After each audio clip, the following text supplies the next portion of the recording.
C'était un soir de décembre. La neige commençait à faire son apparition.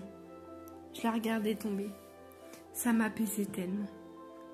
Tu t'es approché de moi et tu m'as murmuré à l'oreille que ça n'arriverait plus.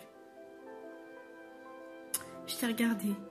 J'ai souri et je t'ai serré fort dans mes bras. Ce qui n'était plus censé arriver venait en fait à peine de commencer, emportant mon innocence au passage. Je t'aime, moi non plus. Ça commence par un je t'aime, et ça se termine par de la haine.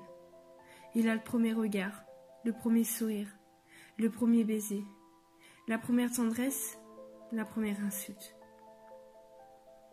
Jusqu'au premier coup. J'aimerais dire j'ai été au passé. C'était il y a longtemps après tout. Je suis en 2018. J'ai été une femme battue. De la même façon que je suis droitière, que je suis plein d'autres choses. Mais être ça fait partie de la définition globale. C'est moi. C'est ridicule. Personne ne va me frapper, mais j'ai peur. Une mauvaise journée. Ça commençait souvent comme ça.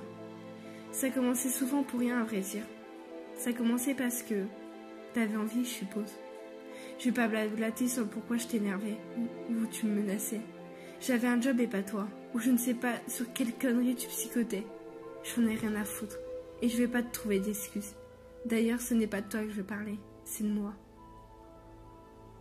Ces bleus qui apparaissaient de jour en jour.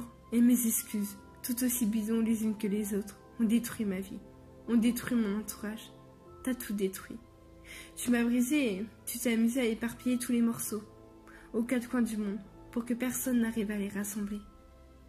Tu étais quelqu'un que j'aimais, mais du jour au lendemain, tu n'as plus été le même. Et l'amour s'est transformé tellement rapidement en haine. On dit souvent que ça n'arrive qu'aux autres, jusqu'au moment où ça nous tombe dessus. Je n'ai rien vu venir, et pourtant, j'ai été ton souffre-douleur, pendant presque 2 ans.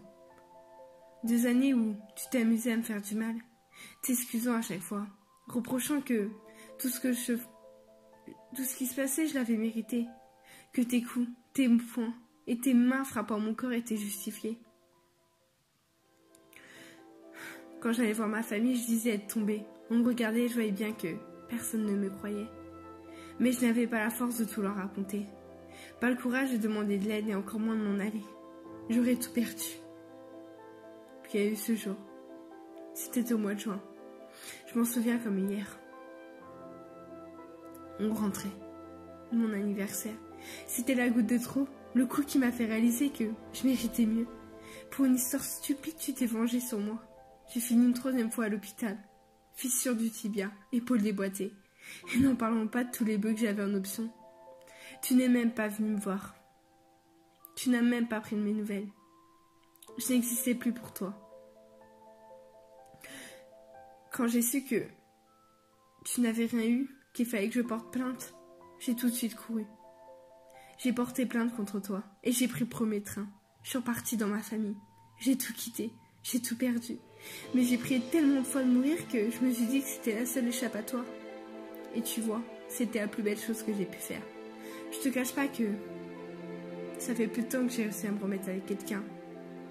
Et que, même actuellement, je suis peut-être en train de tout foirer, mais quand le soir je suis seule, j'ai peur. Peur qu'on me détruise comme tu l'as fait. J'aurais dû partir avant.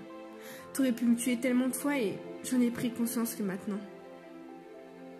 Ces cicatrices sur mon corps me rappellent à quel point la vie est précieuse et que tu n'aurais jamais dû lever la main sur moi.